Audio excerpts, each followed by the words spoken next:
And of course, the Partners in Progress are a big part of having that unity within our community. And the board passed this resolution 2021 just to bring some verbiage to reason, respect, and responsibility. Because prior to 2021, there was no defined definition. We all assumed we knew what it is. We talked about it, but we didn't define it. And then the Health and Safety Committee is the newest committee. So their goals here: increase percentage of student, parents, and staff who feel that schools are safe. And then close out the village monitoring well situation that we worked with last year as a school district. You can see again, strategies and assessments. You see Deputy Chuff in the back. He's our high school resource officer. We appreciate Deputy Chuff there every day with our students and our staff, creating that environment. We've had some committee meeting when needed. School safety, what do we have? What have we done this year? You can see the types of things that we've done. We've again continued to take care of the SEC safety consultation suggestions. Alice-based training continues to be something we're working on. And I won't read all of these, but one of the things that is coming up, and I would like the board to think about this prior to me reaching out to you, say, hey, we need to talk about it, is the renewal of the safety patrols.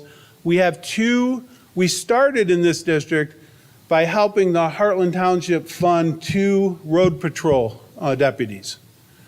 We then had a 3-year contract with the road patrol deputies in the Sheriff's Department, while also contracting our 2 resource officers at the high school and the middle school.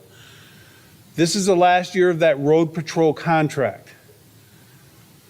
I think it's important that the district continue to help support the road patrol on top of what we're doing, and here's why. Deputy Chuff and Deputy King are in our buildings every day, and we don't necessarily want to pull them out of those buildings once school starts, right? We want them there being on campus. If we have an issue in front of Village Elementary School with traffic or whatever, we can call the road patrol and say, hey, can you be in front of Village today watching what's going on, and maybe someone needs an award today for their driving behavior. We can ask them to monitor some other parts of the district where we need help. And so I think we have to look at being serious contributors to making sure that Heartland and the township and the district have road patrol here on a regular basis. So I have asked the township to get together, and the manager, Mike Luce, was meeting with their administrative team. We'll get together and talk about what could that look like moving forward. But I think we have to give it heavy consideration. I think it's an important piece of safety and having people around. Megan? Can I just ask a question on that? Sure. Do we have any data, or have we collected any data, and maybe this is something that Sheriff Murphy has around, like, the impact of those road patrol over the last several years in, Heartland? Have they maybe data of calls that they've responded to here locally, calls within the district they've responded to here locally? And I don't know if at the township level they're tracking crime rates and those types of things. That would just be good to have. Yep. Again, That's a great just a question. And that's why I reached out to Mike Luce, the manager, to say, we haven't met in a while, which we haven't. We need to get together so we can ask those questions so that I can share that with the board, because I'd want to have something very concrete for you to look at to say, yeah, this is of value, right? Versus, well, I just think it's a good thing. So I appreciate that. Mr. Hughes, does that expire at the end of the calendar year, or do you know what the timing is?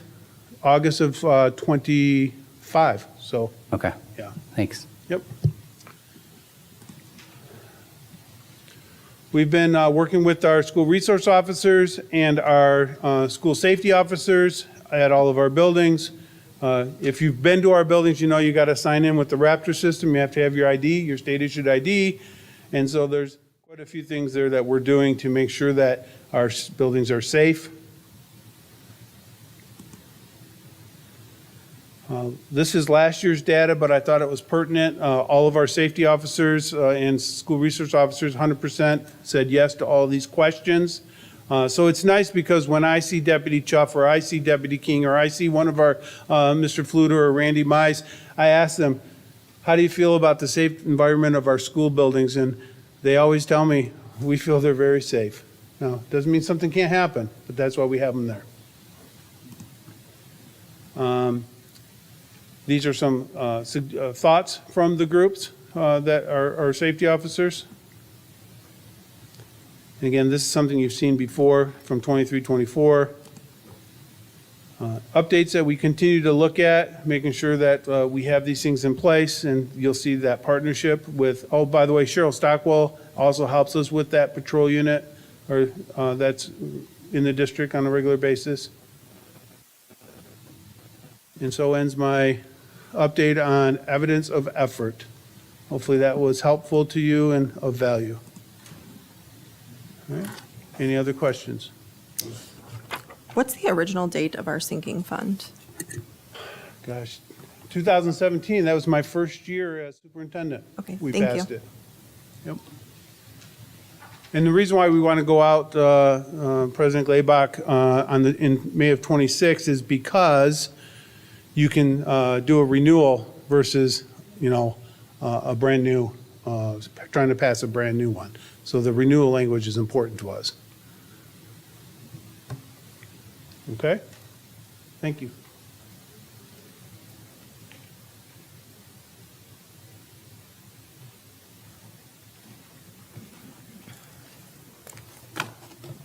Moving forward, Item 1E, call to the public. Ms. Braden, do we have any call to the public cards? Okay, no call to the public. Write this down in a history book. Item 1F, committee and building reports.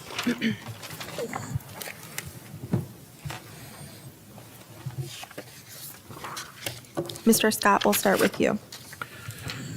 So obviously with the holiday, there hasn't been a lot of action with the committees, but I am pleased to see that Mr. Hughes and his staff have got the transportation evaluation underway, and I really look forward to that process, how it rolls out. I think that probably was a offshoot of some of what was discussed at the last building and site committee meeting. I just got my building assignment. I'll be assigned to the high school, so I have not made my first visit yet. So I don't have a building report. But I did attend in Lansing last week, opening day for the state representatives as a guest of Mr. Wolford, the 50th district representative. And that was a really great experience, and I hope to build some bridges with Mr. Wolford, with other state reps that represent our district, to make sure that our voice as a school district and a community is heard in Lansing, and I look forward to that. Thank you, Mr. Scott. Mr. Gogolewski. Yes, thank you, Megan. Last week I was with the DEI committee, and we went down to Indianapolis for some training from the Great Lakes Equity Center, the Midwest and Plains division.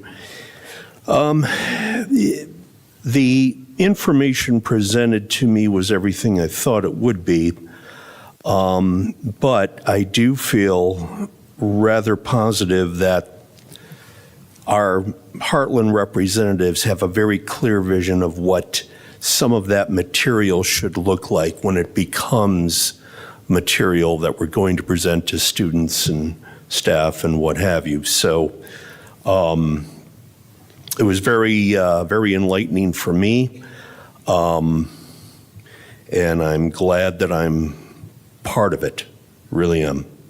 So thank you. Thank you. Really quickly, before we move to you, Mrs. Coleman, I would just like to thank you and Mrs. Coleman for your work in collaborating with our administrators and our teams that are going down there. I know it takes time out of your personal lives. There's travel, there's a lot associated with that, so thank you very much. That's a very good group too, so. And thank you to our administrators and our teachers and social workers and counselors that are a part of that, because I know one night away from kids' activities and sports can really put a burden on a family, so thank you very much. Mrs. Coleman. Thank you. Yeah, I guess just echoing what Glenn said, it was a great experience to go to the training. I'm looking forward to the next session. I got a lot out of it, and it's always great to spend time with our administrators and other people from the district, get to know them a little bit better outside of the typical setting. So thank you for that and for all the time that invested. I guess I just wanted to say welcome back to everybody. I hope everyone had a very restful break and that you've hit the ground running. I know my kids have. Let's see, no building visits yet this month, but I will be seeing the Creekside team on Friday and the Round team later this month. I was able to stop by quickly each of those schools before Christmas break, and it's always cool to see all the things that not only the students do and the fun activities that the teachers coordinate and orchestrate, but all the things that the PTOs do for our students in the schools and then also for our staff, to show them the appreciation as they are rounding the corner, you know, at the high school, getting through finals, doing all the things, and to try to give our teams a little bit of a boost. So I appreciate all that the PTOs and the PAC members do for our teams in the schools. It was very cool to see some of that firsthand. I was able to join the Senior Center Advisory Council meeting last week, and just a few highlights. A date to put on your calendars to support the center. They're doing a fundraiser through Tony Sacco's on February 11th, and the funds raised through that event will help offset the cost for the second pool table and to get that refurbished and put into place, which is a big deal. So that's just to offset those costs. And they may also do a fundraiser at Heartland Brewing, but they don't have a date set for that one yet. But great restaurants and businesses locally that love to support our schools, and I love to support them too. They've got lots of upcoming events: dinner theater this spring, spring music concert in April, the Rockettes performance in June. They're still planning on an outdoor pickleball tournament in the spring as well, possibly a trash to treasure sale. They're looking for some other ideas for some new and different fundraisers. A lot of their fundraisers are coming in shorter than what they've come in years prior. So anything that the community can do to help support that is definitely a great cause. And that's all I've got. Thanks, Mrs. Coleman. Mr. Keller. I don't have a board report, or a building report, rather. No committee meetings either, so I have nothing to report. Thanks. Thank you, Mr. Keller. Mrs. Shaw? Thank you. Since I am just back on the board again after being elected, I will be meeting with Mrs. Brisky at Farms later this week to catch up with her. And of course, no committee reports either. So that's all I have. Mr. Campbell? No report. All right. Happy to help on any committee I can be of assistance on. I've been assigned Lakes Elementary, so look forward to meeting with them. And yeah, Awesome. good to go. Thank you. Mr. Keller, thank you for getting those updated assignments out. Appreciate that. You're welcome. As for me, I too have no building or committee reports. This break seemed to last a little bit longer than I think it felt like it lasted a little bit longer than historical breaks. And so with 1 week back into school, I've been up to Village and been in the office, but haven't met with Mr. Reck. And so I will plan to do that next week. And that so ends my report.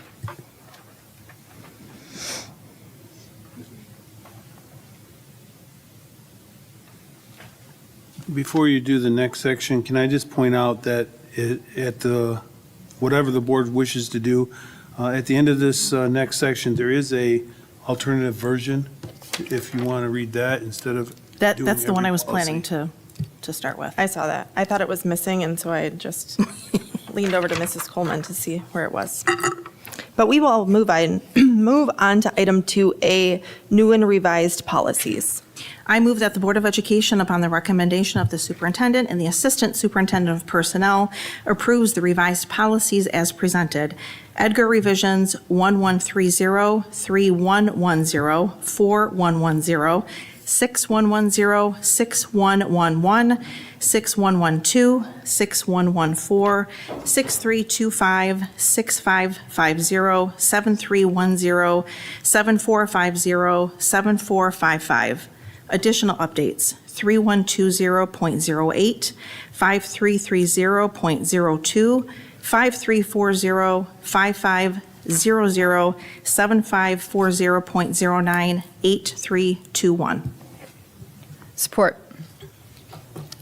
Motion by Mrs. Shaw, supported by Mrs. Coleman. Discussion? Yeah, so there's maybe half of the policies that there's some items that I wish to either seek clarification on or maybe propose some edits or some typographical changes that I had. So I guess I'd like to at least have those discussed. Is there a reason why you didn't let the board know before or now that there were changes so that we could review before we sat here at the board table?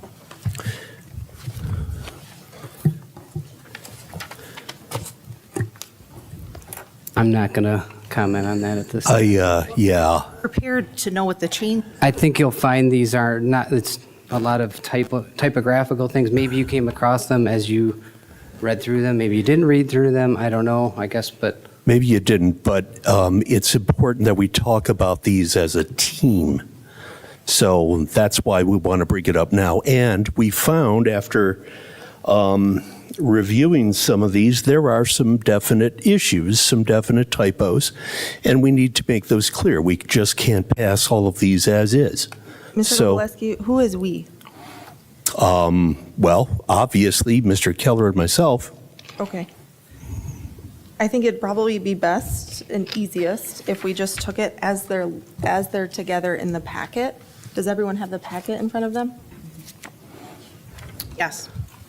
I'm happy to make a motion to amend Mrs. Shaw's motion to at least move forward on the ones that I know I don't have any questions. I don't know if these are the same ones that anybody else may have questions on.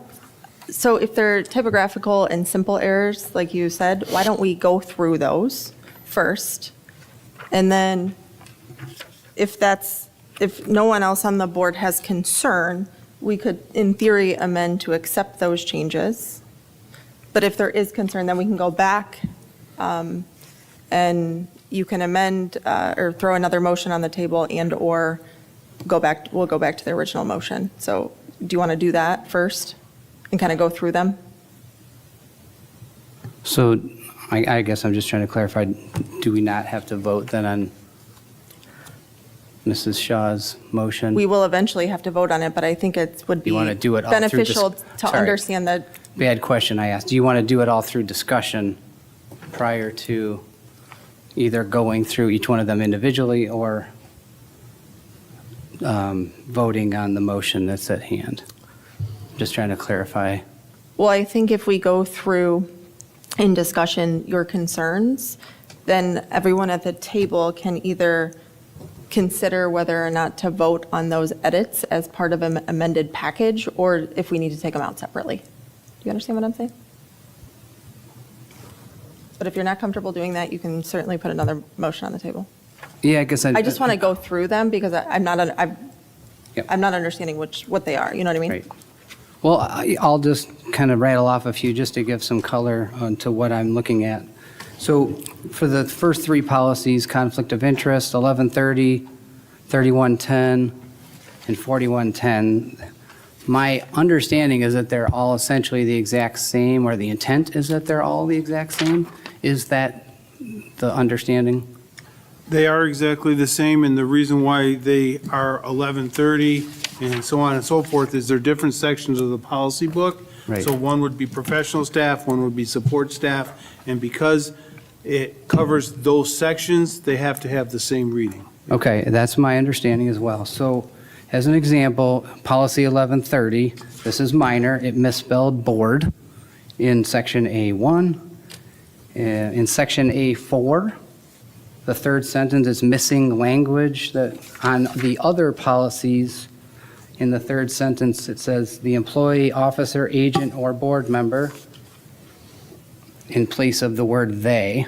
So again, trying to make these match exactly. I think that's the difficulty with having 3 policies that are all supposed to read the exact same.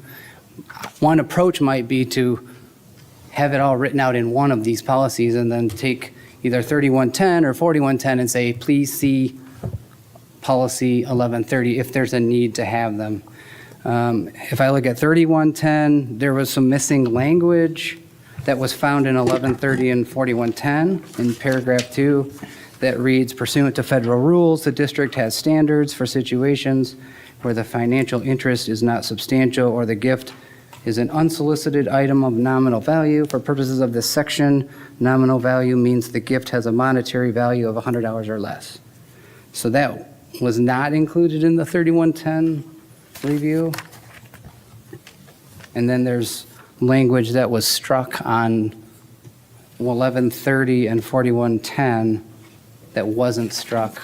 Again, I think these are all relatively minor, so it's not intended to cause strife amongst the board, but I think, we should try to get these 100%, complete and accurate. Sure, yeah, Before vote. I agree with the typos and correcting that stuff, but in my mind, that if it's minimal and it's nominal, it doesn't affect the content, or it's not, I guess, controversial or not like a big issue that you want to discuss, then that's the kind of stuff that we could do ahead of time, that we could say, so that our final packet includes those typo corrections instead of waiting to do typo corrections here.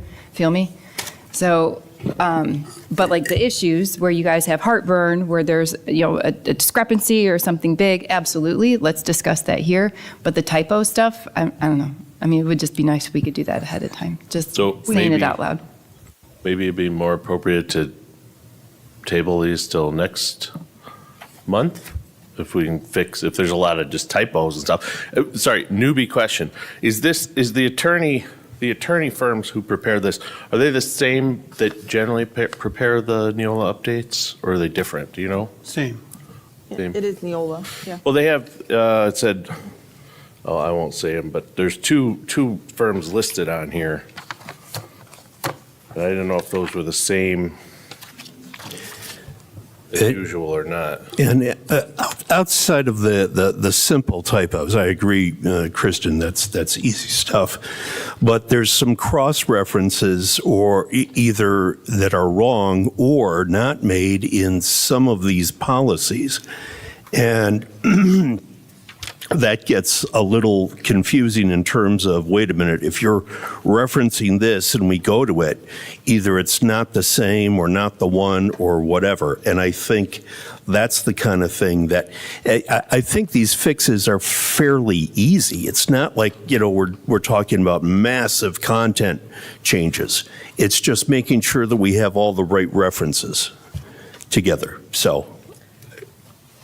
Mr. Gogoleski, do you have an example? I just want to make sure that here's what Yeah. I don't want to table this for, minor corrections and then Yeah. us be in the same boat next month. And Yes. so if we're going to, potentially consider a table, it'd be just nice to have an example or two so we're sure we shouldn't discuss that now. Right. And then integrate that discussion in. The second piece is and Mr. Hughes, this is more for you. I don't know that there's anything that's burning in here from an MCL standpoint that would put us at risk if we do table these. They're not, because even if you passed them as is, like I'm using Greg's example, while they may have different languages, a little bit of different language, they all talk about the monetary $100 or less value. So they all cover the same content, they just might say it a little different. So, even if you were to say, hey, it's a good policy, accept the policy, I think the minor typographical errors, we already have leniency in board bylaws to go ahead and make those changes without having to come to the board. So correcting words and adding apostrophes and all that stuff, we can do without that. But the policies themselves, as I read them, I just read them again, they really say the same thing. It really does. I don't think there's a major discrepancy that would be a problem there, but that's really up to you. If you want to table them, we can table those 3. Chuck, I have a question for you. If Is there verbiage that is specific to each of those policies because of where it sits in the policy manual? Meaning the one that's in is it administrative, the 1,000 numbers, is there a reason, like, is there a valid reason to have different verbiage there versus the version that's sitting under staff or, like professional Or should it be staff? identical? That would be my very first question to Pat, who is our Neola rep, is there a reason why you changed the language just a little bit in each one? And there could be, and I could come back to the next meeting and say, yep, here's the reason why. I think that would Sorry. be beneficial to know. I do like Greg's idea of, hey, if we have a policy that is supposed to be the same, but under 6 different, I'm just going to tell you, under 6 different subsections, do we have a means of saying, this is policy 1130 in this section, 2130 in this section, 3130 in this section, but it's all one policy, and then we only have to update one policy? And one other thing I noticed is actually, there's a fourth conflict of interest policy. It's a 0144.3. And that doesn't get addressed in this. So that's the only thing that I can't really weigh in on, because I don't know if it was intended that that one also gets updated. What was that policy number? It's 0144.3. That would be under bylaws, so that Yeah. would pertain to the board. Well, but a lot of these policies, board is added in the language, so again. We would have to maybe- review it with Pat, definitely, to see if the MCL changes are relevant to board bylaws, regardless of what the policy says. Right. But I think it's a plausible question, like, Again, just to Mr. make, Gillespie, it's a do you wanna lot go to through an kind of go example? through, so just making sure nothing's missed. I would love to go through a bunch of examples, however, they're on my kitchen counter. Okay. So I apologize for that, but I can give some examples. So 6114 cost principles. Again, I don't know if this is a typo or if it was intended to be this way, but in the very last sentence under the section that's, and I'll let you guys get some time to flip. which section? I'll read it again. It's 6114. What section? It's the last sentence of the section that says determining whether a cost is direct or indirect. So in the rest of the policy, it was updated from 5,000 to 10,000. In that case, it still says 5,000. So again, I don't know if it's supposed to be 5,000 or if it should be 10 like everything else. And to me, that's beyond kind of the scope of changing a comma and changing they to his, her. Rachel, do you have any thoughts on that? Give me a sec, I'm reading it through right now.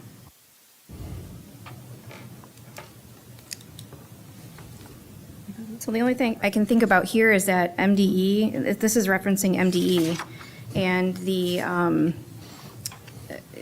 certain MDE agencies require special approval if it's over 5,000, like food service, an example of that. If you spend over $5,000 in food service dollars, you have to get special approval for that. So that's what I believe this, so it is appropriate that it's different in this regard, that this says 5,000, yet the others say 10, because 10 is the federal threshold. Okay. So I don't, if the board would like to consider, I would have some requests if we do table these, is that Mr. Keller and Mr. Gogolewski, that you meet with Mr. Hughes to try to get a clean version out to the board prior to February. And then if there's any outstanding items that aren't just simple swapping for swapping or clarification from Rachel or those types of things, I think then we'll just need a list of those and take them separately. Okay. yeah, a lot of these things are not major content. It's a lot of cross-referencing and what have you. And what worries me is that if we do pass these, now we're just adding to the chaos of trying to cross-reference different policies and maybe some of them not matching up and what have you. So, Yeah, I was able to, thank you, Mr. Hughes and Ms. Braden, for having a copy of the policies and bylaws here in the boardroom. I was able to pull up 0144.3, which is the conflict of interest for the board. So the 1,000 level policies should be for administration, but they've gone through and added board member to all the administrative policies when already a board conflict of interest policy exists. So it sounds like maybe these aren't coming from Neola exactly ready to roll. Or maybe our numbers don't match up with theirs. or changes that we made in the past just don't align with what they have as maybe a master template, but Okay.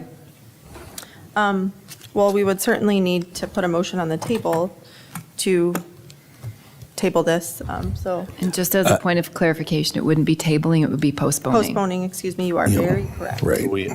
Do we have to vote on the current motion? Can you go through the rest of the policies in case there's somebody else, some other policy you want to postpone and then postpone them all together? Are there other ones you need to go through, Greg? Well, I think there's 8 that I'm willing to move forward with, but again, I don't know, based on everyone else's review, if there's anything else that they had that they wanted to talk about. But I'm happy to amend the motion. So What I are got- those 8? So, I move to amend that the Board of Education, upon the recommendation of the superintendent and assistant superintendent of personnel, approve policies 6112, 6550, 7450, 7455, 3120.08, 5330.02, 5500, and 7540.09 as presented.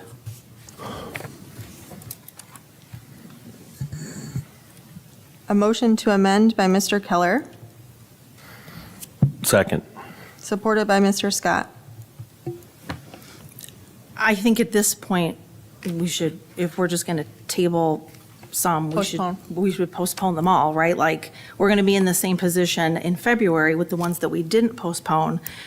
I mean, this board has had a month to look these over and get these questions asked. So at this point, might as well just postpone voting on the entire package. But it's So also all important that this board can get discuss answered. them with all members too. So since we only meet once a month, I think that kind of displays a bigger problem, but that's for another And day. I mean, if, for example, the question that we just asked Rachel, I mean, there's been 30 days between when the board had these and to ask Rachel that question. So if we're going to. You do recall we were on holiday, right, for the last 2 weeks? If we're going to postpone, And it's we should 18 just postpone policies. them all.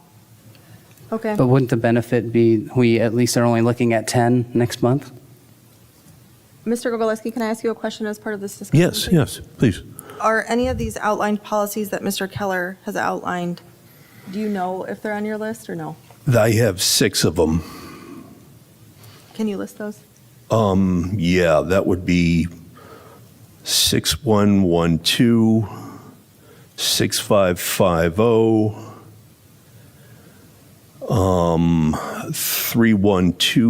3120.08, 5330.02, 5500, and I believe the other matching one is 7540.09.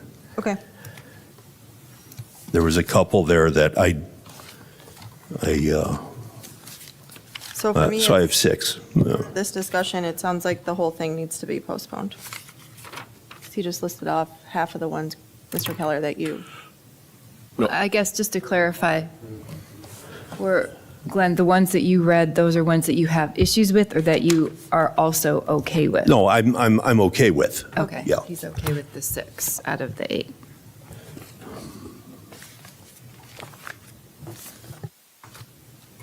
And again, too, the items are fairly minor.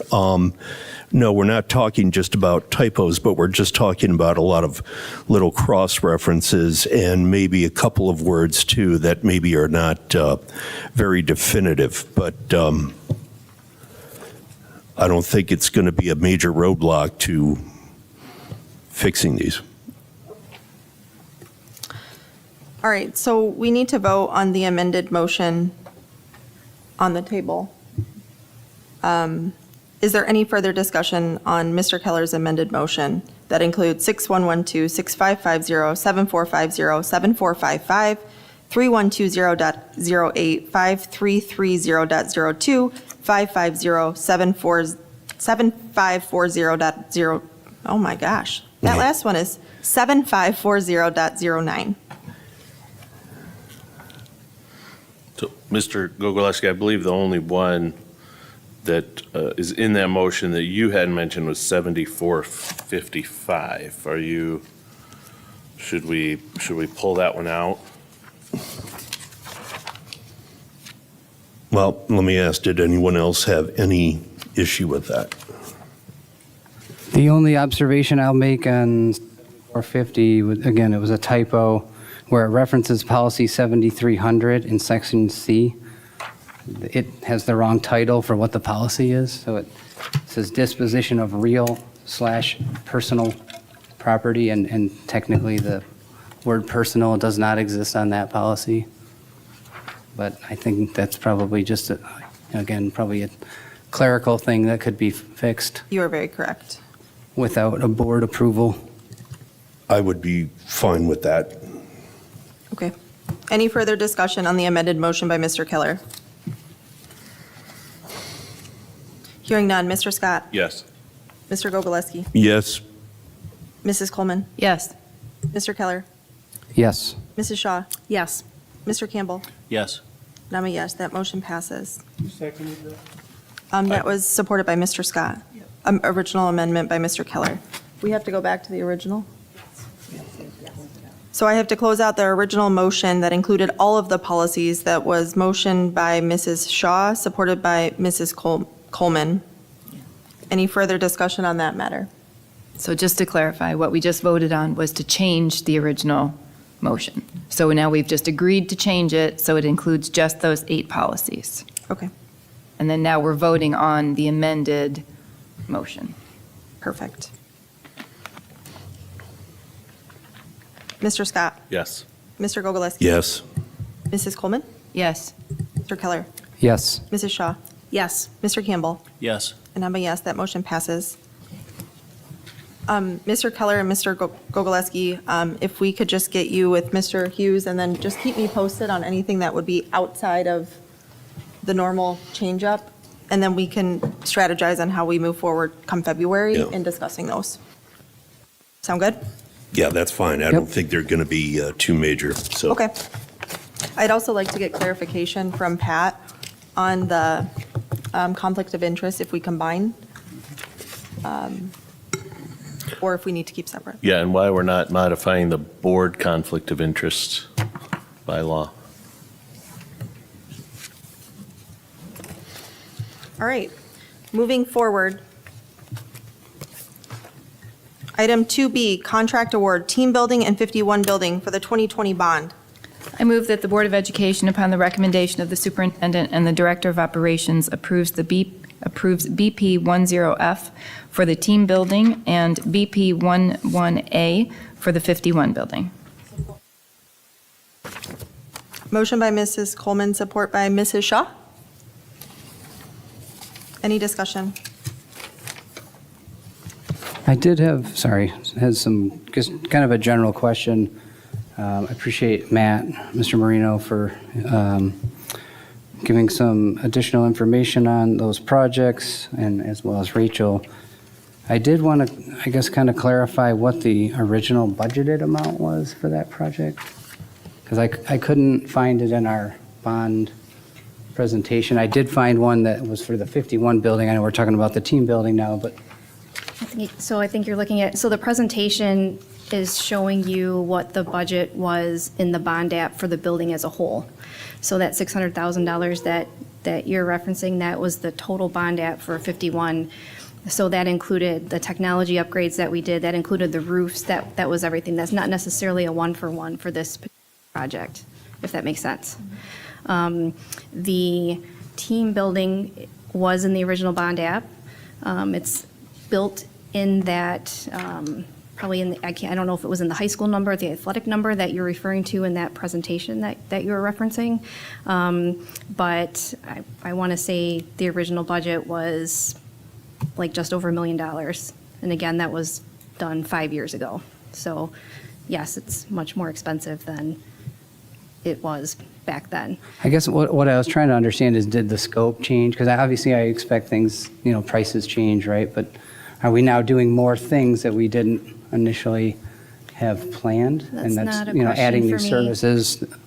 Well, I think Matt, and this is Carla, she's with Barton Mallow as well.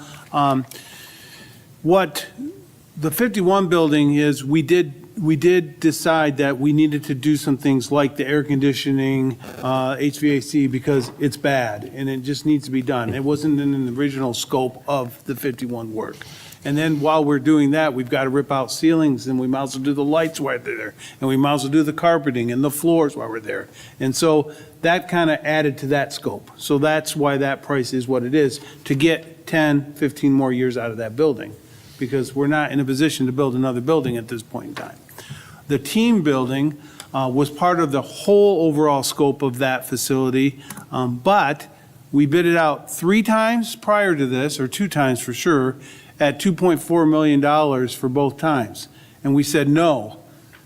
This one came in, we said, okay, Carla, Barton Mallow, we got a $2 million budget. Like, we want to complete the bond as we told the public we would complete the bond, because if you know anything about bonds, if you don't, then the public says, wait a minute, you said you were going to do X and you never did. And so because we have the dollars set aside to do it, we said, let's put a budget of $2 million. If it comes back that we can do it, let's do it.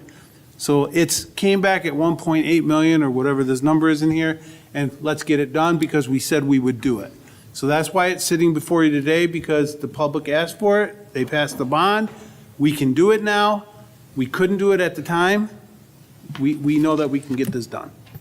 Yeah, and again, I don't really have concerns necessarily with it. I'm just trying to understand the original plan versus where we're at today and how things have changed. The other thing, I guess, just sort of trying to learn more about the project.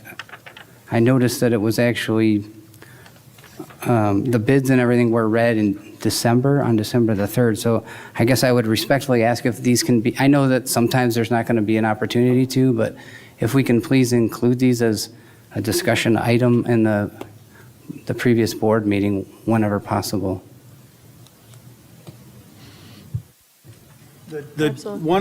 And respectfully, I understand what you're saying. However, how we've done the bond work today, and the reason why we've not done discussion is because the board already approved the bond projects.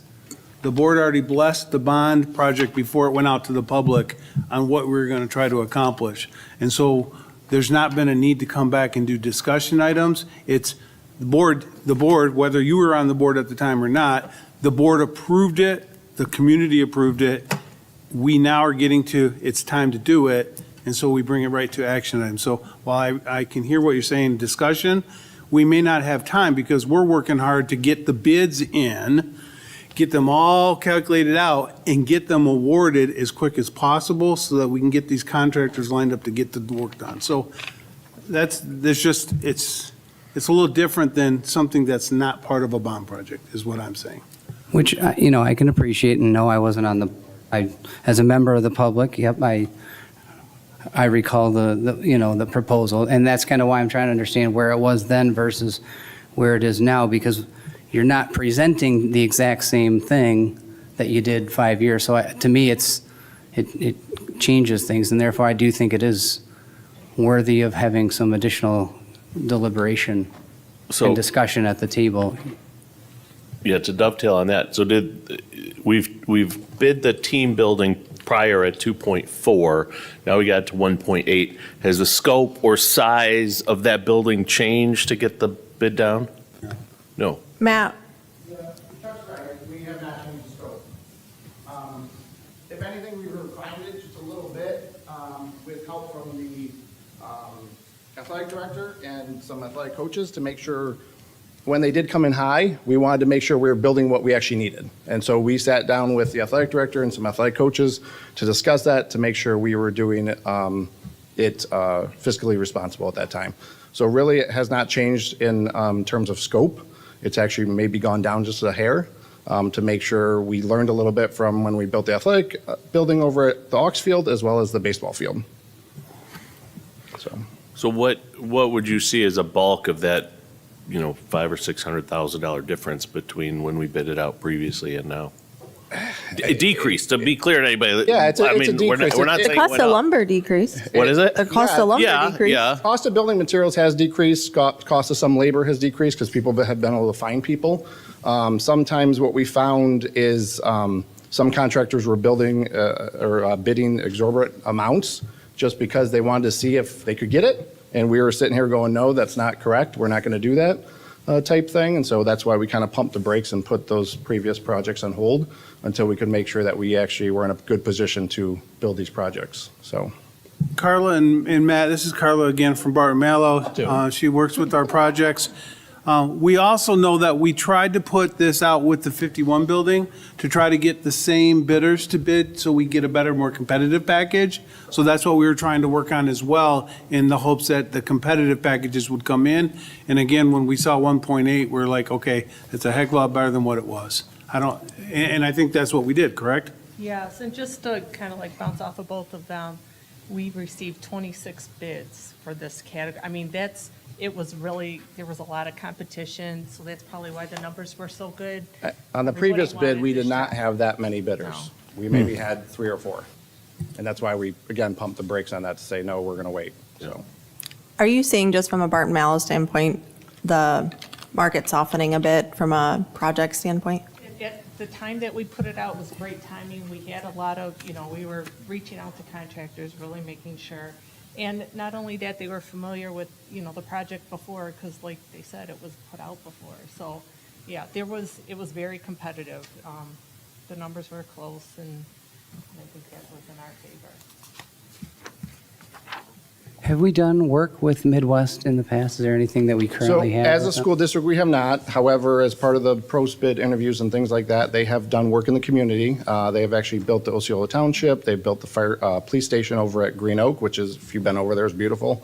They've done some $4 million projects in Clarkston. So they've done a lot more outside school work. But there are some local individuals in our community, and so Barton Mallow is aware of that and willing to work with them, and Heartland is willing to work with local community members, and so kind of looked at this as a win-win on both sides. So. Yeah, I love to see local contractors. Yep.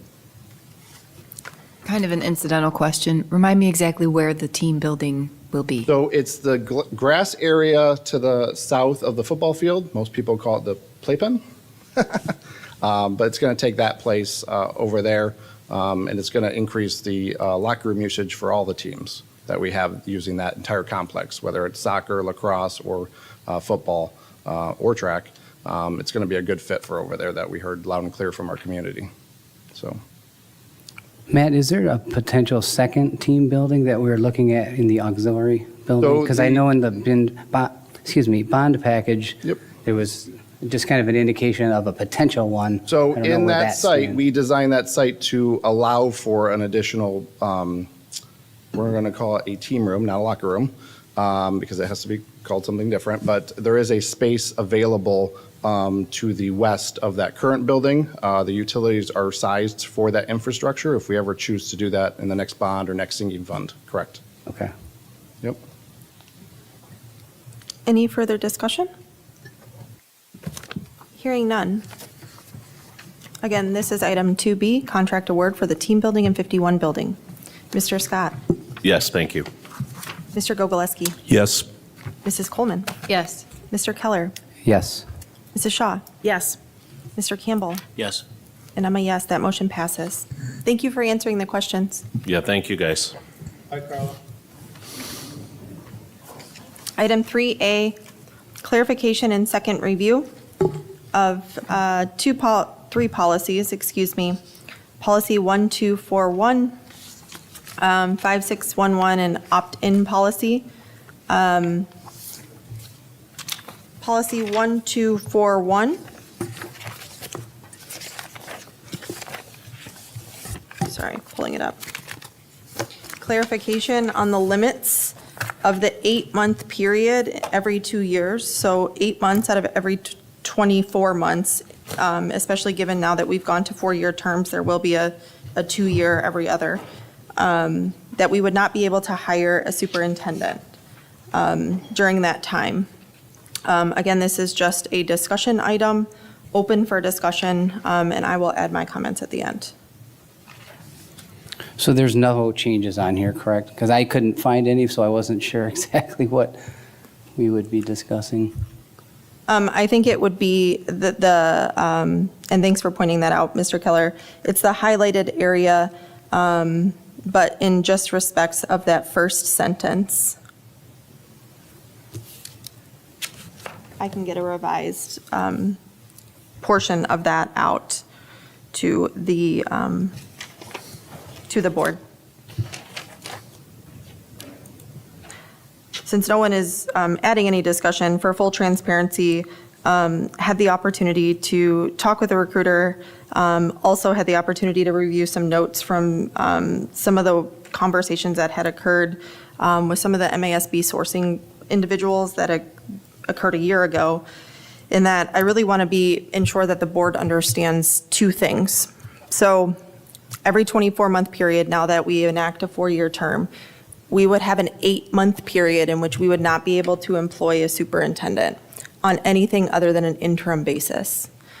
Two things I want to point out in this, and again, this is just a discussion item, so there will be no vote, is that solid superintendents they're looking for stability, and I don't know that we would be able to find a permanent solid that would take an interim within the hopes of 8 months later actually becoming a permanent.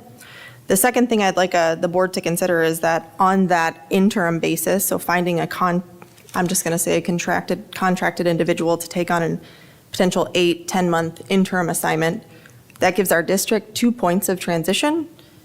And then much like many of you who might be in larger industries, we all know that interim leaders don't always necessarily have the same commitment to the district or to a company that permanent individuals do. And so really feel like this is pigeonholing us a little bit. Personally, I have no concerns about the contractual periods. It's really our ability to only employ an interim every 24 months, 8 months of every 24 months. And so that gives us 16 months, if timing works out, if the stars align, where we could actually employ a superintendent, in which is one of our duties as a board. So Megan, do you have any proposal to, like, how do you, I don't know if you've given thought yet to what you're proposing to change? My proposal would be to eliminate the first sentence of the second paragraph. So a thought that I have on this is, obviously, if we're in extenuating circumstances, the board could hire a superintendent. They would just have to change the policy and therefore justify to the public why they were taking those steps. So I kind of see it as a safety measure to make sure that if we are going to do this and do a contract right before an election, that we don't just do the contract, but have to justify it to the public, to the taxpayers, and to the parents. I would also be in support of striking that first sentence. As we've talked about many times, and over the 2 years I was on the board before, having a superintendent that stays, there is proof to show that it's all positive for students. So I think anything we do to limit who can sit in our superintendent, and we have to remember, it's not the person, it's the role that we're voting on. And to think that if we're going to hire someone interim, an election happens, new board members come on, we could not employ that interim and then again have another turnover. It's important for this community, for our students, for our staff, for parents, that we have a superintendent that we can hire that knows we are committed to them. We are committed to their vision and their culture for this district. And I think anything we do to limit that, I think that would be a mistake. Mr. Scott, just to answer your question, I think regardless of interim or permanent, we have to justify a new hire regardless, particularly on the superintendent front. But it's not just for new hires, right? It's for renewals as well, or is that only the second part of the paragraph?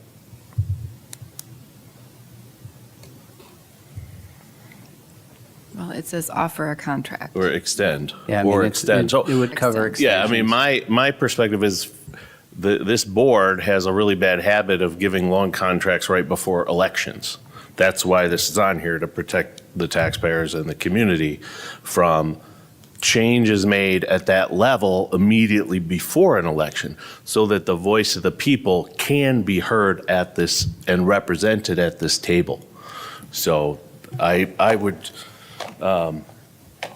if you wanted to, I would maybe be open to the new hire part being held out, but extending a contract for a superintendent immediately before an election, I think is a really bad practice. And on the contrary, I would disagree, because the people who are seated at this table, when it's time to renew a contract, are the people seated at this table, not who will be or who could be or who might be when an election happens. So as we've seen, this board has acted, and made many decisions over the past that, with the people who are seated there. So, again, I think it does not offer stability for this community or for a superintendent we're going to employ, or for our students and staff. I take this as new, I guess the language as new, It says extend. because we're extending a contract for an employment, so maybe we need to actually realign sentences 1 and 2 to ensure that it's clear, because in my mind, they're not the same. Yeah, I'm open to that. So the board shall not offer or extend, is that what you're saying you would add? I guess, just real quick, you had mentioned you My spoke. concern's new hire. Yeah. Okay. So you talked to the consultant, did they give you a average timeline to hire somebody? I have it written down. I do not have it in front of me, but I will get you that. My assumption is it's probably not like a 1 month. 16 is coming to my head, and I don't know why, 16 but months or weeks? In weeks, probably. there was 16 superintendent positions open last year, I believe, 16 in the state of Michigan. And I wrote down their average fill time, but I don't have it in front of me, so Mr. I'll Hughes, circle back. do you happen to know? I believe we've talked about before, isn't the average tenure of a superintendent 3 years? Average is 3. yeah. 3? I'll get that information though. So there Average. again, why would you want a 5-year contract? I'm not asking for a. No, I know, but as a community, right? To start out with a 5-year, if the average is 3, seems a bit This could be, non-prudent based on some of the language we read in the other policies that we postponed. this could be good food for discussion with our strategic planning as well. Yeah, because I know, Megan, we talked about kind of the timing of the contract, and we need to make sure that, the superintendent's evaluation wouldn't cause a concern in terms of this policy, right? So I think that's something that would, Well, in a come into perfect play, world, too. any superintendent transition would occur at the end of a school, at the end of a school year, not in the middle of a school year. Again, perfect world, which in theory, every other year would put us into this time frame. So that's my concern, is that every other year, we're just in this risky zone where we can't offer stability to our district. And that's my concern. I'm not concerned with the other language in the. So for clarification, Renee will have this in the next packet as an action item with the first line of the second paragraph stricken and then that will be the policy that you vote on. Yeah, I will take a look at the second sentence, and I can send out an FYI ahead of time with my, to the board with my considerations. The other two policies on this are in regards to the most recent memo that we received that's attorney-client privileged. I will not be reading that to the public, but I ask that each of you review that in detail prior to having to vote on this in the upcoming next meeting, if you have not done so already, but open to any other discussion on that. Are there proposed changes? If you read the memo, the memo is very specific on one of them, and the other one is proposed changes on the due process rights.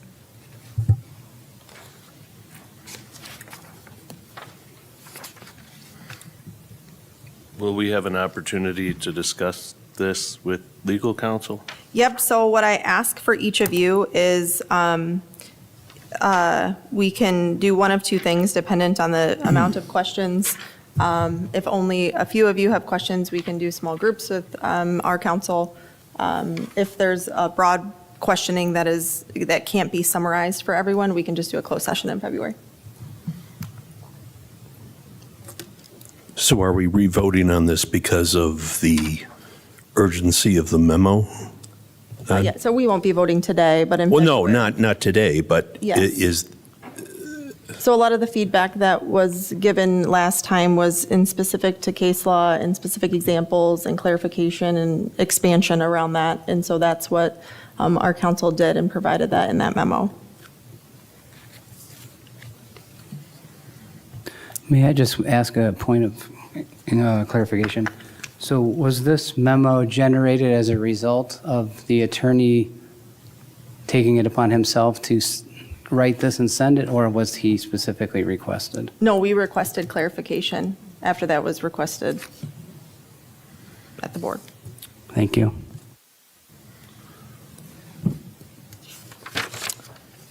All righty.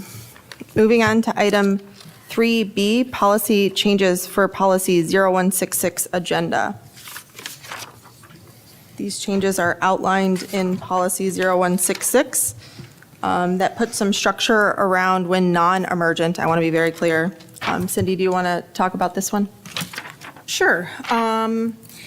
So I am bringing this to the board for consideration. Mainly, it's that third paragraph that was added, that agenda items for consideration to the full board shall be submitted to the board president no later than 5 business days before a board meeting.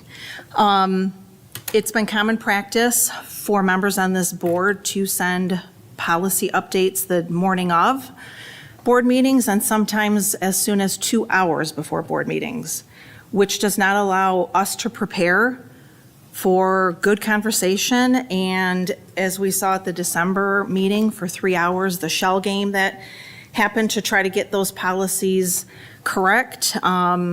So this will hopefully, limit things being added to the agenda in which the full board has not been able to preview before the board meeting and is also not transparent to the public. If those policy updates are not in the board packet for the board, then Renee has not uploaded them to the website. So the public doesn't know what they are either. And when I was sitting in the audience in December trying to follow along with those updates, that's not how we should be operating when we're sitting at this board table. So this, and then there's a couple of lines that that I struck out too on this policy update, but that's the main reason for me bringing this policy to the board. And those lines, just for clarification, are because we no longer use snail mail. Exactly. Right. And this does not prohibit us, as I was reading through it, does not prohibit us for adding any urgent things on in full transparency. And I know Mr. Scott knows this because him and I went over it on an actual calendar. But generally speaking, if a board meeting falls on a Monday, I would meet with Chuck on the Friday before. Not the Friday before the Monday, but the Friday before that. Yes, Excuse me. 2 Fridays. So 2 Fridays before that, or that Monday prior to, if something doesn't align in scheduling. And we can always waive board policy too, right? If it's something emergent needs to be added, we can always vote to waive board policy as well, if something needs to be added. Yeah, we can add emergent things as we see fit. But it still says the order of business may be altered and items added at any meeting by a majority vote, which I think should, so I don't understand what this policy attempts to accomplish. I think it attempts to accomplish structure of saying, hey, if we have items that you know about, that you're working on, that you want the agenda, get them to me 5 days ahead of time. So would Get it that, to the full board, right? so would that guarantee that any individual member sitting here, if they, as long as they send it within 5 days, it's guaranteed to be on the board or on the agenda? I don't think that anything is necessarily guaranteed. I think if it's flushed and all figured out, then yes. If I have 75 questions for you, or there's some huge operational impacts, I think that if we're not ready to bring it forward, but generally speaking, I give that feedback and say, hey, have you thought of X, Y, and Z? But in that case, it's solely at the discretion then of a single individual? And that's how it's written, is the consideration to the board president will consider. And that's why it says items can be added at the meeting by majority vote. Correct. Yes. There's still a majority opportunity. But I think this should define our norm. So if there's a project you're working on or something you're working on, I don't understand, and it's not urgent, or there's going to be impending things that come along for the district all the time, truly. Like, there's things that Rachel has to bring forward because, of the way the state budget drops or things happen. But I think that if we can create a standard where there's a thoughtful discussion ahead of time, it allows us to prepare a lot better, and I can include it, we can get it out in the packet, we can include it to everyone, as opposed to just being reactive, you know what I mean? So if something's added as a discussion item the day of with no notice to the board, it would still be a discussion item and still could be voted on at the following meeting, though. I mean, we can vote as a board to do a majority action regardless. Yeah. There's nothing preventing that. I mean, personally, I would love to see the agenda earlier and the supporting documents. I mean, I was a little surprised when I got on the board to see that we really only have 2 business days on some of this, one and a half business days on some of this. And so I think making an effort, and I've talked to Mr. Hughes about this and others, and President Glayback, making an effort to get that to the board sooner certainly would help, so we have more time to review. And I think Mr. Hughes and I have also discussed some more transparent ways using technology that we can create our agenda and board packages that are going to be more useful for the board and for the community. So it's certainly any way to increase transparency, communication in that manner, give us more time, I would certainly support. Any further discussion on items? Yeah, there's been many instances where people have requested items to be brought onto the agenda, and those requests have been continually denied. And it is my feeling that why should I try again? I'm just going to bring it out in the meeting and let people explain why we're not going to either talk about it or vote on it. That's what happens when you don't have the confidence that your suggestion is going to be given the glance that it should be given. Thank you for your input, Mr. Gogolewski. Any further discussion? I think I echo what Mr. Scott says, that it's nice to have more time to prepare, and I think this eliminates having to rush to figure things out in the moment. Sitting also in the audience November, December, and seeing things brought up, although I think they were important, and I supported those from where I sat there, and I'm glad they were brought up, but it was a lot of impromptu discussion. You could tell that there wasn't planning and thought. So I do like that idea, things being prepared for. But Mr. Gogolewski, I do there absolutely has to be an avenue for everybody's voice to be heard and discussed somehow, so keeping that in mind as well. Well, and if I read this right, it's, the agenda submission is not necessarily the same timing as when you, as a board member, will receive it. Am I correct? There's no proposed change in terms of timing for the board to receive? I the don't see agenda? any of that written in here, not that it can't be considered, but I guess just drafting Okay. that language and understanding what that might look like so we can get the full edit to everyone would be helpful. Okay. Thank you. Yeah, I think that language would be helpful, because I know it was discussed last year and kind of informally agreed to, but not put into policy, and it'd be nice to actually have a policy that dictates the timeline, so that we know when to expect the information and can put aside the appropriate amount of time to research.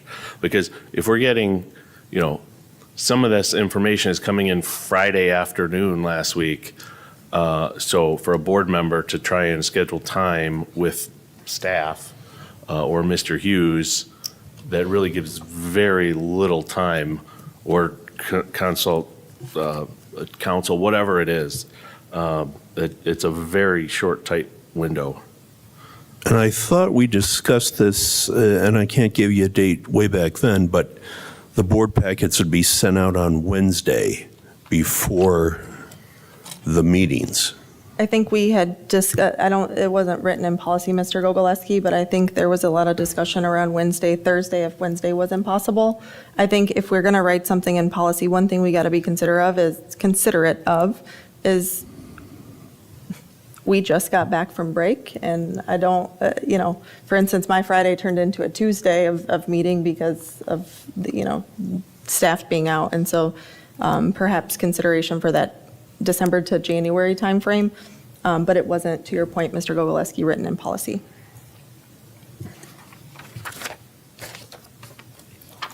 All righty. Moving on to item 4, closed session for the superintendent mid-year progress review. I do want to be transparent with the public that we will be going into closed session to discuss Mr. Hughes's progress with the mid-year review. However, we will be coming out of closed session to discuss any changes in goals or goals moving forward. So other than that, there will be no action that comes out of after the superintendent meeting. I didn't want people to think that fireworks were going to go off or anything like that. So you can make your decision on whether or not you choose to stay or leave. But we will be discussing, so if I can just clarify a little bit for folks in the audience or listening at home, the superintendent mid-year progress review is new this year. It is a two-part, where part is in closed session and part is in open session. So when we return, we will be talking about, essentially in closed session, we're talking about the goals as they were outlined earlier by Mr. Hughes. And in the second half, we're going to talk about any goals, new modified goals for the remainder of the school year. Correct. So there will be Modifications, some changes, Yeah, there any of will that. be some discussion continued after the closed session. Do we have a formal request from Mr. Hughes to go into closed session? I sure do. Yep, I received that earlier this week. All right. I will be doing a roll call vote to go into a closed session for the superintendent mid-year progress review. Please note for the minutes that, I want to call it out real quick. Is it MCL 15.268? By which this is appropriate for closed session, only to talk about the progress and to give Mr. Hughes feedback, not to, and I sent a all-board email, not to discuss goals, changing, modifying, any of that. That has to happen in open session. Mr. Scott? Yes. Mr. Gogoleski? Yes. Mrs. Coleman? Yes. Mr. Keller? Yes. Mrs. Shaw? Yes. Mr. Campbell? Yes. And I'm a yes, that motion passes, or we all agree to go into closed session on a roll call vote. We're going to go into central. Want to do 5 minutes?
All right.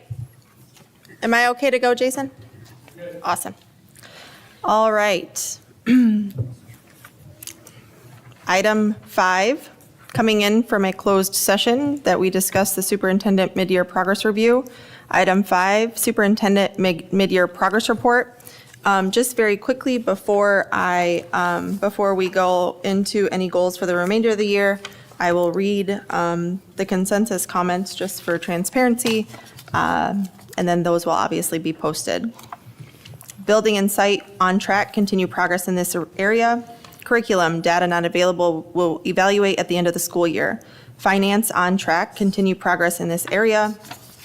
Personnel, sub-goal 1, continued efforts needed to achieve goals. Sub-goal 2, on track, has been met.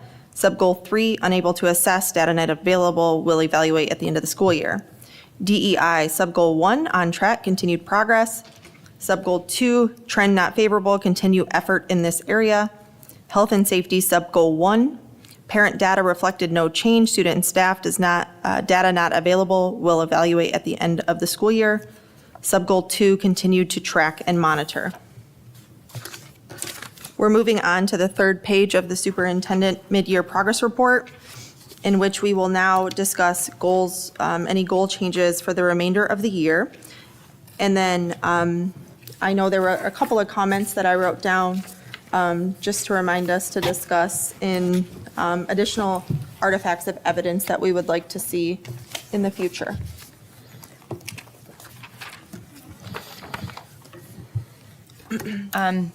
Do you want to take them by goal? Sure, let's start. So we'll keep them in. Can I say a few words first before we get into specific? Sure. So, and I've discussed this with Mr. Hughes and I think President Glaybach and a few others. So, and I have the privilege of being the only one who's gone through the radar reliability training with this new component of the mid-year evaluation. So, Hold on. No, that was a requirement of us, and we went through it. oh, you did with the Yeah. mid-year added. All right, sorry. Yeah, so that was a. All right. So, I guess my thoughts on this are, and this is a question I asked MASB directly, whether the superintendent goals should be the same as the district goals. And the answer I got from MASB was no. I think right now we have district goals and superintendent goals, which are essentially the same thing.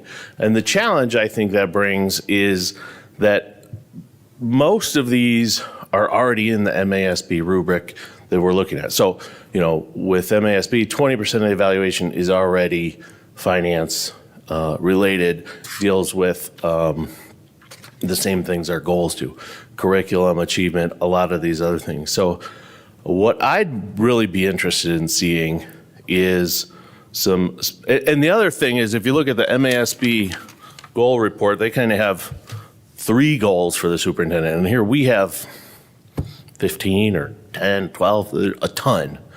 And so the goals section of the final evaluation is going to be about 20%. I'm not saying we rewrite the whole thing, but more thinking forward. If we're going to have goals set for the superintendent, my thought is they need to be specific to the superintendent to achieve district goals, but not necessarily the same thing, and also not having all the overlap. Because right now, it feels like it's 95% overlap with the things we're already evaluating. The other thing is the goal section is 20%. If we have 15 goals, then any one of those goals is only some teeny tiny portion of the superintendent final evaluation. So again, not looking to, you know, rewrite the rules in the middle of the game, but specifically looking forward, trying to find a way where we can make those goals really separate from what we're already evaluating the superintendent on through the rest of the evaluation matrix.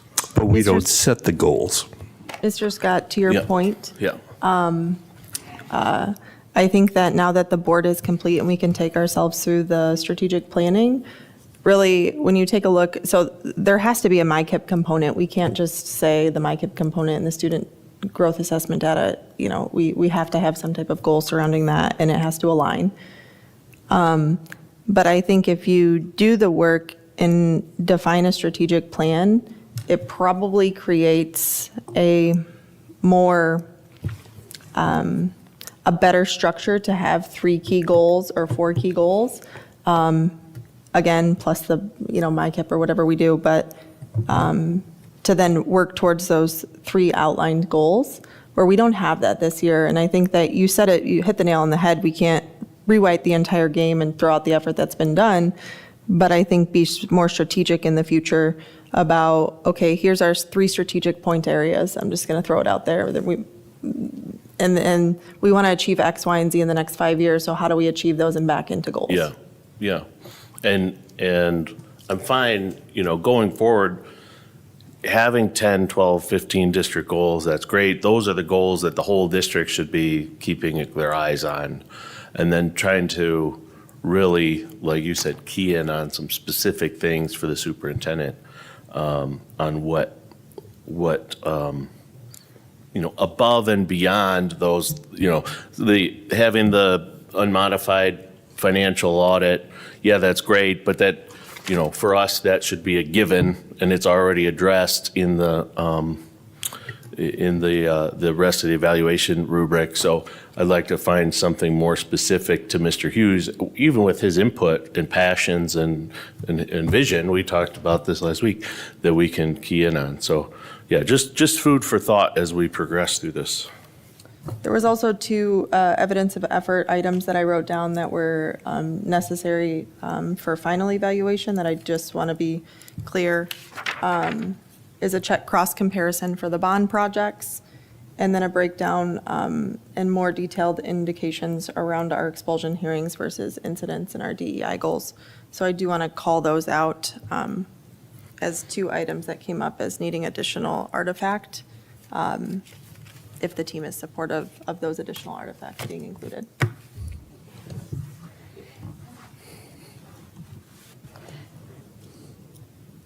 All right, goal for the remainder of the year. Is there anything that we would like to modify, pull attention out, understanding that we're midway throughout the year, we have 5-ish months, probably at this point in time, to modify or change anything. I think that in our mid-year progress report, we probably identified 2 stretch goals that we probably just need to be cognizant of, and whether or not we modify those or evaluate them as is. And so I'm going to start with building and site. Any modifications on building and site? So I have, probably my only 2 modifications are building and site. And so one is we learned the bus driver, the transportation positions are not included in that goal. And yet I think it's a big focus. I don't want to set something unachievable, but I would like to see some sort of goal for how many of those open positions we can potentially fill. That's in personnel. Mr. Well, transportation is building and site, I guess, so we could put it in either one. So we can address personnel then, so that we don't have to go back to it. Okay. And then my second one was going to be pretty simple and straightforward. Mr. Hughes has already got the bid together from Amen. So I would recommend a goal, something about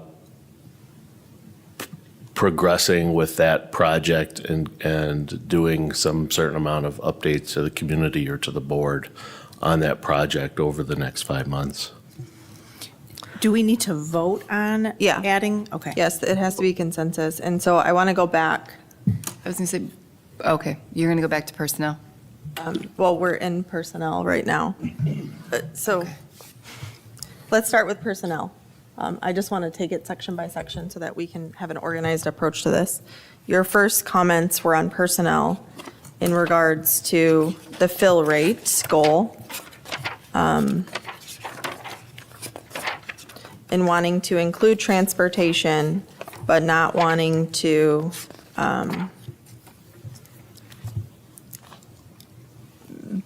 but a fill rate of 98% with transportation is probably nationally unachievable. No, and that's why I was putting it under building and site, because building and site oversees transportation, and the transportation is through LESA. So I mean, it was a stretch goal at 98% anyway. If you had bus drivers, it's going to be way less than 68%. No, I mean, I'm thinking with Mr. Hughes' input, like, what is a number we can realistically, it might be 2, it might be 3, it might be 1. I'm not saying 98% fill rate on transportation. So do we take a step back? Because I think setting the goal might just be sort of arbitrary.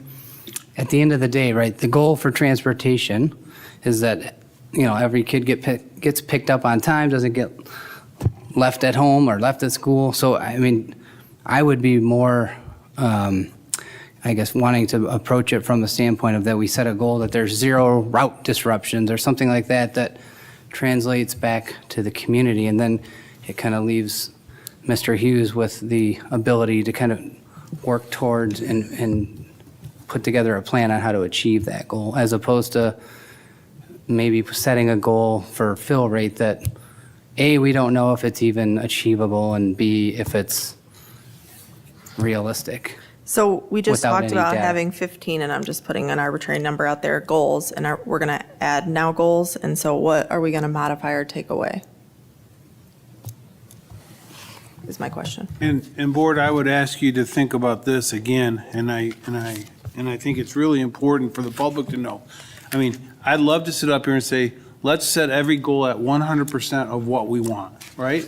I think that we would all love to be able to say, let's set every goal at 100%, but it's unrealistic that we'll get there.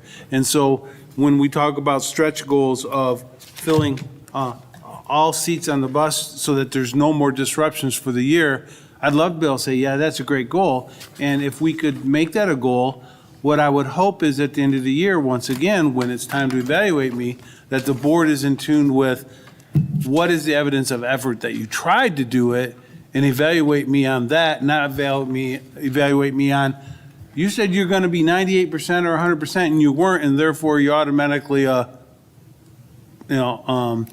terrible, or whatever that, needs support, or whatever that new rating is. So I think that's all I caution the board is, we can set goals, but the board has to be realistic on what evidence of effort is going to show that we tried to get there.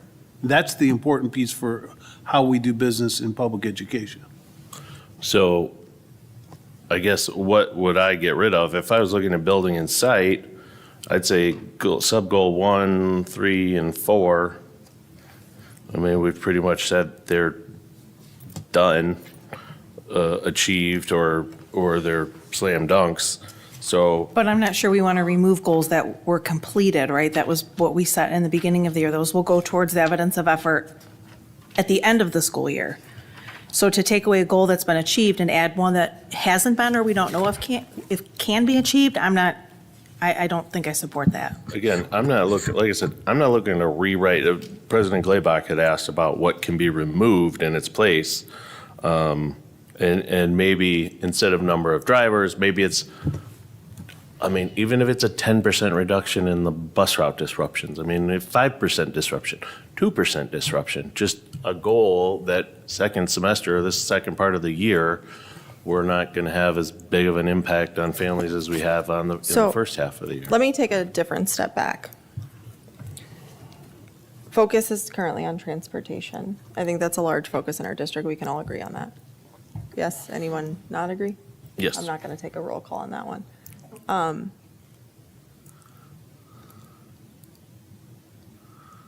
Two things.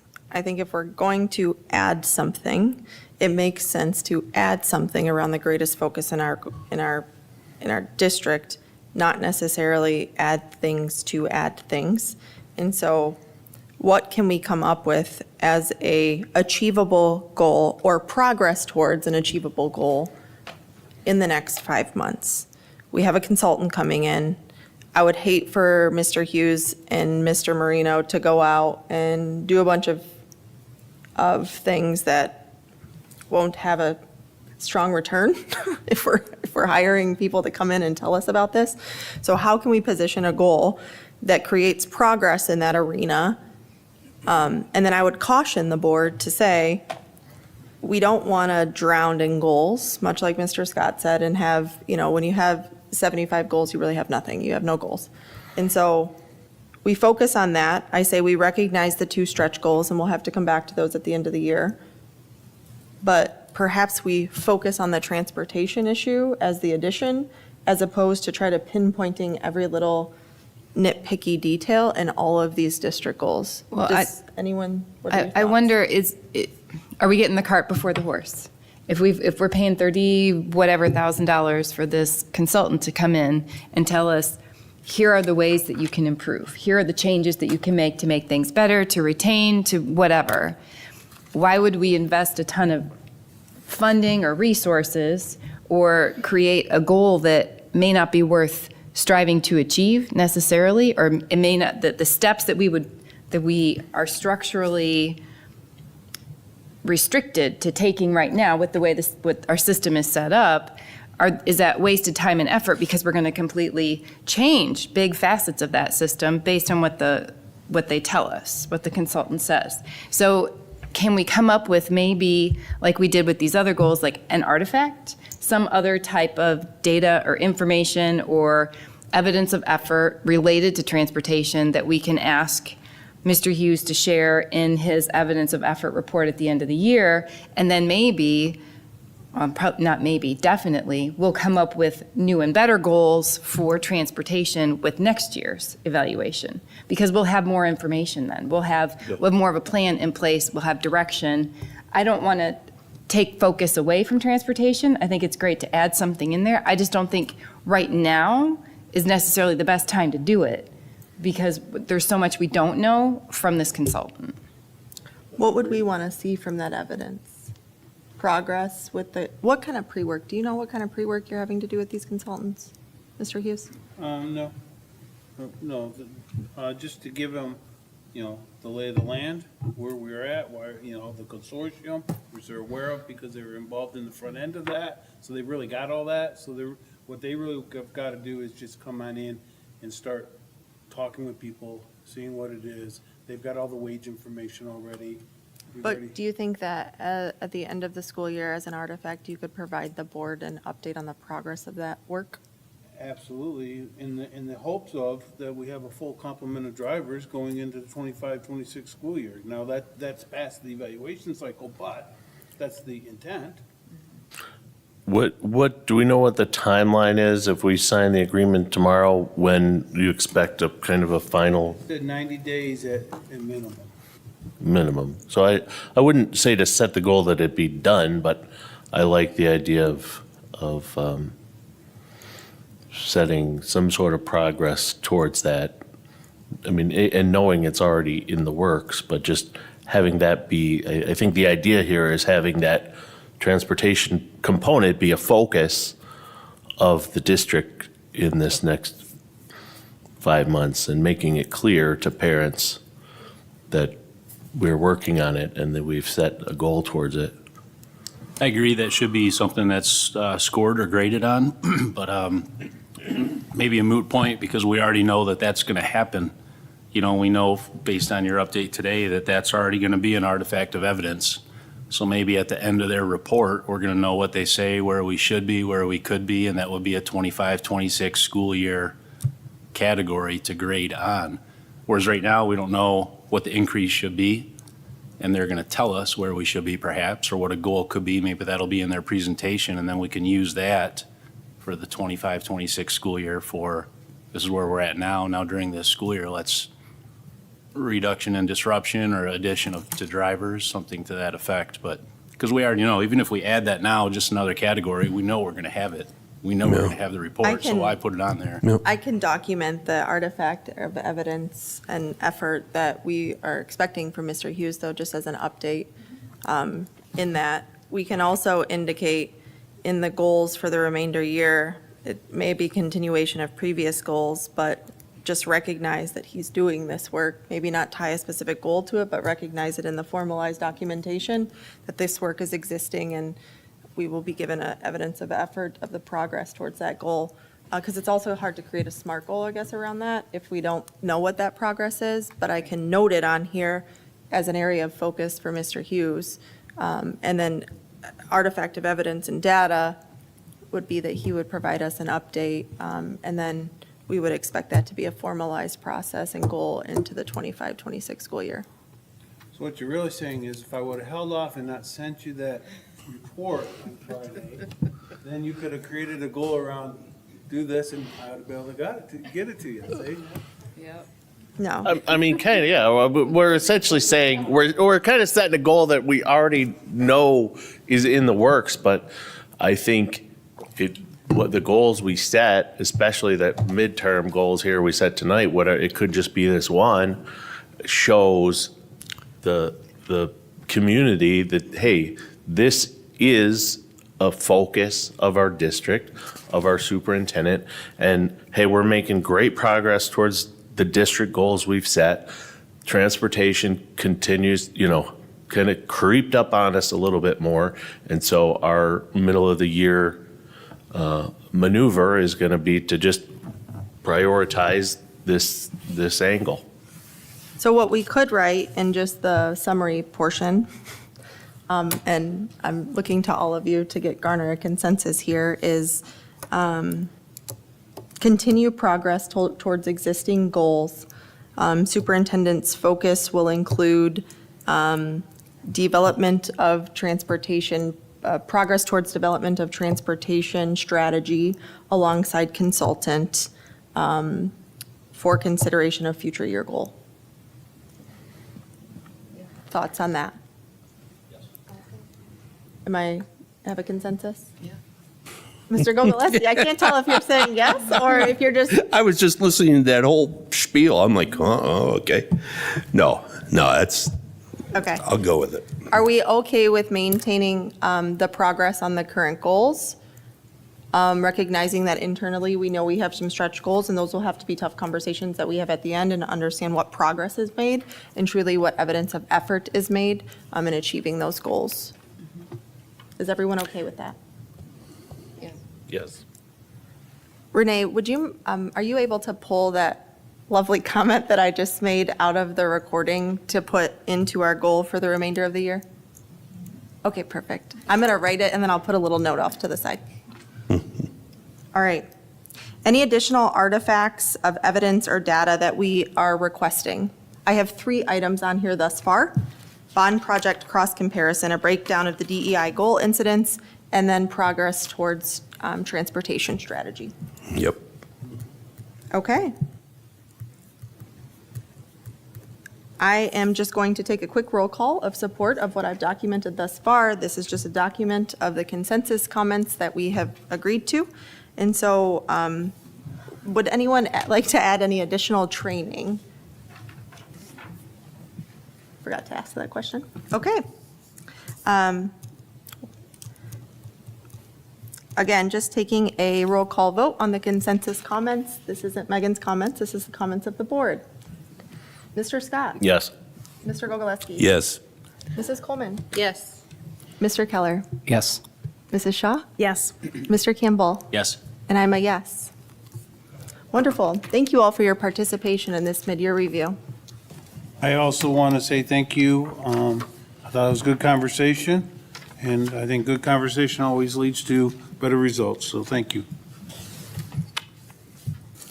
Okay, item 6, informational items. 6A, our next meeting is February 17th at 6:30 PM, right here in the boardroom.